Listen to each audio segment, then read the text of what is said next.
দেখো গত ক্লাসে আমরা সূচক এবং ঘাতে নাম্বার 4 পর্যন্ত করেছিলাম, তাই না? তো আজকে নাম্বার 5 থেকে শুরু করব। দেখো নাম্বার 5 বলেছে যে m এর মান নির্ণয় করো। দেখো 5 টু দি পাওয়ার m দেওয়া আছে divided by 5 to the power -3 equal to 5 to the power 5 বলেছে এখান থেকে m এর মান নির্ণয় করতে। তো দেখো ইকুয়াল টু লেফট সাইড যেটা আছে ওইখানে একটা সূত্র লাগে। দেখো এটা কি ডিভাইড না, এটা 5 এটা 5 মানে a to the power m divided by a to the power n সূত্রটা, তাই না? তো সূত্রটা কি হবে বলতো?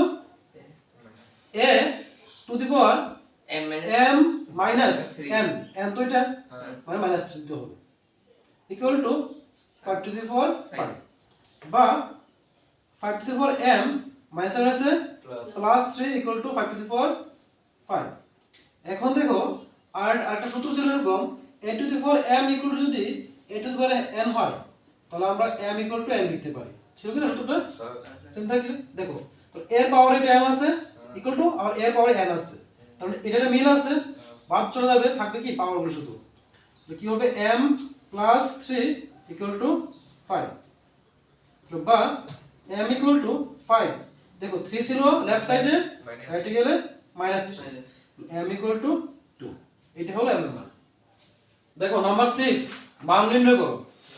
এক নম্বর দেওয়া আছে second bracket 1/3 whole to the power -1 into 1/4 whole to the power -1 সবটাকে সেকেন্ড ব্র্যাকেট দিয়ে হোল পাওয়ার আবার -1 আছে। তো ফার্স্ট স্টেপ দেখো এই ভিতরে যে এটা আছে 1/3 আছে তো আমরা গত রেটে বলেছিলাম যে যদি ফ্র্যাকশনে থাকে উপরে আবার পাওয়ারে মাইনাস থাকে তখন কি হয় উল্টে যায় এটা, আর এটার আগের সিম্বলটা প্লাস হয়ে যায়, তাই না? তাহলে 1/3 কি হয়ে যাবে 3/1 আর এটা ছিল কত -1 হয়ে যাবে শুধু 1 ইনটু এটাও সেম 4/1 পাওয়ার হবে শুধু 1 সেকেন্ড ব্র্যাকেট দিয়ে পাওয়ার -1 আছে -1 লিখলাম ইকুয়াল টু দেখো 3 এর পাওয়ার 1 মানে কি 3 তো হয়, তাই না? ইনটু 4 এর পাওয়ার 1 মানে 4 আর নিচে অত লিখতে হয় না, উপরে জাস্ট লিখলাম ইকুয়াল টু দেখো 3 4 কত হয় 12 পাওয়ারে -1। তো সূচকের সূত্র অনুযায়ী a টু দি পাওয়ার -1 মানে কি 1/a, তাহলে 12 এর পাওয়ার -1 আছে কি হবে এটা 1/12। এটা হলো তার आंसर। নেক্সট দেখো number 2 5/8 whole to the power -7 into 8/5 whole to the power -4 আছে। তো সেম অঙ্ক দেখো যদি ফ্র্যাকশন আছে উপরে কি আছে মাইনাস আছে, তাহলে কি হবে উল্টে যাবে এটা 8/5 পাওয়ারে হবে 7 ইনটু ওইটা হবে 5/8 পাওয়ারে 4। বুঝলে তো? তো এখন দেখো এটা সূত্র ছিল যে যদি a/b whole to the power m থাকে তার মানে আমরা এর উপরে m লিখতে পারি b এর উপরেও m লিখতে পারি। এটা ছিল সূত্রটা।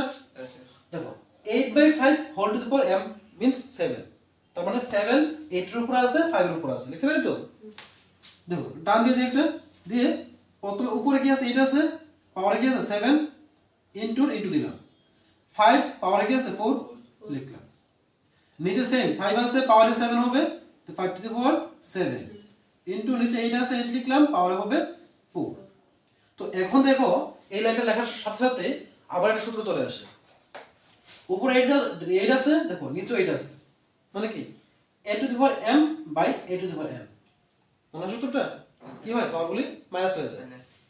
দেখো এই সূত্রটা এটা a to the power m by a to the power n, সূত্র ছিল a to the power m minus n, এই সূত্র ছিল। তাহলে এটাও a এটাও a, তাহলে একটা a লিখবো, a লিখলাম পাওয়ারে m minus m means 7 minus 4 into আবার দেখো 5 এর উপরে 5 আছে নিচে 5 আছে সেম সূত্র, তাহলে 5 m হলো 4 মাইনাস হবে 7, এই যে m মাইনাস 7, বুঝলে?